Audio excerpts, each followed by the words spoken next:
Jangan lupa tolong di subscribe dan ketik loncengnya. Terima kasih.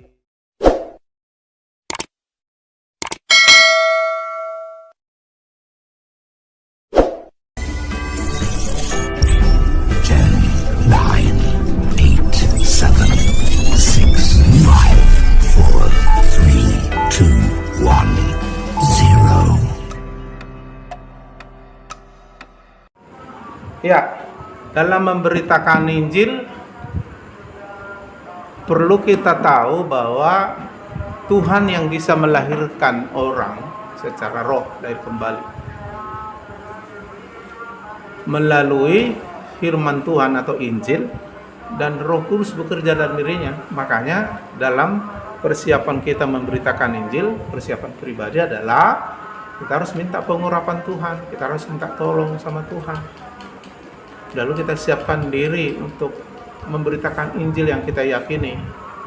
Lalu kita berdoa untuk orang yang mau kita injili, atau pada waktu kita berhadapan dengan orang yang mau kita injili, kita doa dalam hati, Tuhan tolonglah aku, jamalah orang ini. Nah, itulah persiapan kita kan? Atau memang ada sengaja yang mau kita injili, kita siapkan, kita doakan mereka. Lalu yang kita lakukan pada mereka adalah kita beritakan Injil secara jelas, sederhana.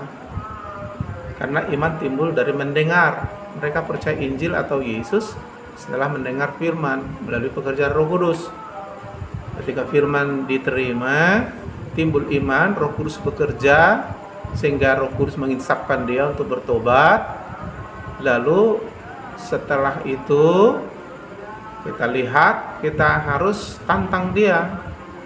Apakah kau mau membuka hatimu, ya, dan menerima Yesus sebagai Tuhan Juru Selamat, menyerahkan hidupmu bertobat supaya Tuhan mengampuni dan menyelamatkanmu? Kalau kau mau, sekarang undang dia dalam hatimu. Begitu dia sudah mau, maka suruh dia berdoa dulu sama Tuhan. Sembari diam-diam kita doakan dia. Doa, serahkan dirimu, minta ampun sama Tuhan atas dosa. Undang Yesus dalam hatimu. Kita berikan dia berdoa 1 menit atau 2 menit. Dan setelah itu kita bantu dia berdoa. Di makalah itu sudah ada, intinya dia harus mengaku dosa. Dia harus berkata, terima kasih Yesus, kau sudah datang mati untuk dosaku, menebus aku di kayu salib, sampai dikubur, dengan curahan darahmu kau mengorbankan dirimu, kau bangkit dari kubur, kau di surga menjadi Tuhan Juru Selamat. Maka aku membuka hati, mengundang kau masuk dalam hatiku. Nah, kita bimbing dia berdoa seperti itu sampai amin, ya. Kita sedang mempraktekkan Wahyu 3:20. Karena Yesus mau masuk dalam hatinya. Lihat, aku berdiri buka pintu mengetuk. Siapa yang mendengar suaraku, itulah Injil yang kita beritakan, suara Tuhan melalui pekerjaan Roh Kudus. Membukakan pintu. Membukakan pintu artinya pintu hatinya adalah dia mau menyerahkan hidupnya, dia mau bertobat, dia mau percaya menerima Yesus. Itu artinya membuka pintu. Kalau dia membuka pintu, dia mengundang Yesus, Yesus masuk. Karena Yesus itu bukan seperti pencuri, masuk tanpa setuju atau secara misterius, tanpa dia masuk dengan paksa, bukan. Dia berdiri buka pintu, mengetuk, berbicara, orang itu mendengar apa maksudnya. Yesus berbicara itu sehingga dia harus membuka pintu hati. Itulah Injil yang kita sampaikan. Lalu sudah, dia harus membuka pintu, baru Yesus masuk dalam hatinya. Nah, ketika dia sudah mengundang Yesus, Yesus dalam hatinya, dia sudah lahir baru, menjadi anggota kerajaan Allah. Nah, itulah tahapan kita dalam membimbing orang lahir baru. Haleluya. Kalau inti ajaran Kristen Protestan itu apa sih? Nah, inti ajaran kekristenan menurut saya adalah kabar baik.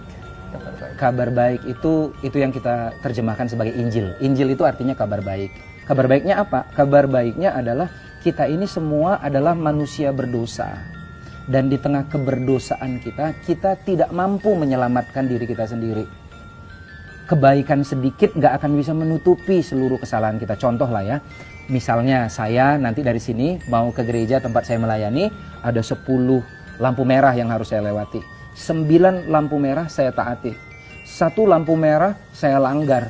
Kalau polisi tilang saya, apakah saya bisa bilang, Bapak masa nggak perhitungkan, saya udah 9 kali bener loh, gitu. Tetap ditilang, gitu. Walaupun 1. Jadi kita menyadari bahwa manusia nggak bisa menyelamatkan diri sendiri, dan karena dosa kita sekecil apapun harus dihukum.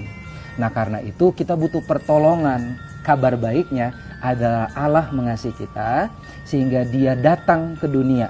So Tuhan datang dalam wujud manusia. Jadi Yesus adalah Tuhan yang menjadi manusia, bukan manusia yang dipertuhankan ya.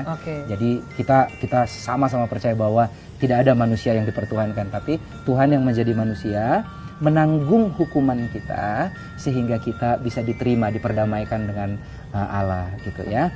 Nah, jadi inilah kabar baik itu, yang bahwa ada yang menyelamatkan kita.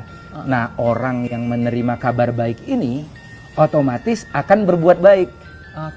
Contoh, kalau saya sudah diampuni, dilunasi utangnya 5 miliar, masa ada orang yang ngutang 500.000 aja saya nggak ampuni? Demikianlah. Jadi perbuatan baik orang Kristen bukan untuk mendapatkan sorga atau keselamatan, tetapi sebagai ungkapan syukur bahwa kita telah diselamatkan.